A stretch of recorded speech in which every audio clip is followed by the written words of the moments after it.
Hey there, it's a beautiful day in South Florida. Today's June 25th, and I'm in the gym. I'm starting my strength training day with a 30-minute easy run here on the treadmill, just to kind of get the blood pumping and going. Yesterday I had a long run, so today I'm taking a little bit more easy, but I'm getting a full strength training session in, starting here with Bulgarian split squats. And you can see I've got my hand on a bar here, just to make sure I can keep my balance and maintain total control when I'm doing all of these movements. And you can see here I'm probably going a little bit faster than I should, but I'm always in full control here. I'm never off balance. That's why I'm holding the bar. So I'm always in control. But I could, after seeing it now, I could go a little bit slower. Now I move on to single leg calf raises here, and if you can, it might be hard to see, but I'm standing on a plate, the edge of a plate, so I can get a large range of motion. So my heel goes down all the way and touches the floor and then comes back up. So get that full range of motion, right? And I'm doing those nice and slow too. Maybe you could go a little slower. So now over to the squat machine. You can see that I'm using 45s on both sides. So I'm not doing a lot of heavy weight today. I'm kind of getting my body acclimated to doing these certain movements and exercises. And I'm going to start loading up on the weights so I can get stronger. And because I'm a little bit older, I'm 61, I want to make sure that I want to stave off any injuries. So going with heavier weights right now for strength is going to be to my benefit. So you can see here between sets of the squats, I was doing some push-ups. I think I did 20 there, 20% in between. And now I'm moving over to the seated leg presses. I'm doing a number of things on a seated leg machine here, starting with those presses. And then the second exercise I do here are these seated leg holds. And this is really good for stabilizing those muscles right there along the outside of your calf and knee. I really want to, by doing these holds, you really activate those muscles and get them to really lock in and get them to wake up. So, and I do about 10 sets of those, 10 and hold 10 seconds each. And then I move on to calf raises. I do a lot of calf raises. I want to make sure that I don't have any injuries to my Achilles or my calf, so I do a lot of those. And then I move to these seated knee presses. When I've got my legs close together, my knees touching, and I'm not pressing out all the way, but I really feel these in above my knee, in the kind of like the tip of my thigh muscle, if you will. And then I move over to leg extensions. You can see when I go to the top here, right there, boom, I hold it for a split second, boom, right there, to really get that burn in the top of your thigh. And then after those, I move over to seated calf raises. And again, you can see I've got my foot here on the edge of a plate, so I can get a lot of a long range of motion going all the way up and then all the way down, so my heel touches the actual floor down there.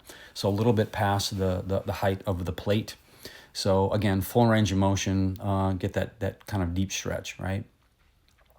And then I moved to shoulder presses. I used to do a lot heavier weights, like 40 or 50s here with about 10 to 15 reps, but I decided to move down to a low enough rate that I can actually do those 40 to 50 times per set for a few sets. And I do the same with alternating hammer curls here.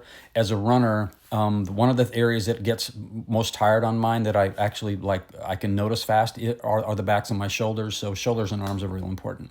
And then I move outside here. I already did some clamshells, and now I'm doing these leg lifts with the band here, pretty tight band, so that I can really get a lot of tension there. And so pulling your leg back like that, boom, up into the outside, you really feel that on the outside of your glute and your thighs. And then I finish my strength training workouts all the time with this standard stretch routine that I've been doing for years, and it really keeps me limber. I start with what I call the panther sit, and I right now I'm pulling myself down to the ground, so I'm really stretching out my groin. I started just pressing on my knees to stretch out my groin, and then the pulling down all the way really gets that little bit deeper stretch. And then I move over to the saddle stretch here, where I go down the middle a bit. Hold down the middle. I'm usually holding for about a count of 8 to 10. And then I go each leg here, like over to the right. And you can see how far down I'm going. I'm not all the way down to my knee yet. And then over to the left side, I get the nice stretch over there. And I really want to be careful here because sometimes I tend to stretch these. And I kind of tweak the inside of my left knee over there. And I really don't want to do that. So I'm really being careful with how far I'm stretching here. And then this is a twist and stretch. I really like this one. I'm using my left hand that you can't see behind me to really pull my body around and really get the stretch of on my right side. And then I just go down to the middle again and stretch the back of my leg there. And then I'll switch it over and go to the other side. Again, my right hand is pulling my body over and twisting it to the right side to really get a good stretch there on my left side. And then again down to the middle to get that stretch behind my knees and my thighs here.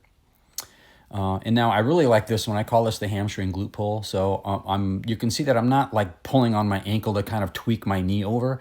I'm using my forearm along my calf to make sure I pull my leg up like flat and straight. So I'm not really torquing on my knee, which is really important.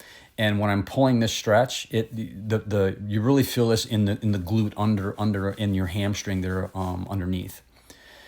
And then my side stretch here, this again is kind of another little twist stretch where I'm twisting around to the right, but I'm pushing with my left elbow right now on the outside of my right leg. So I'm kind of doing this opposite twist and stretch to get really a good stretch there.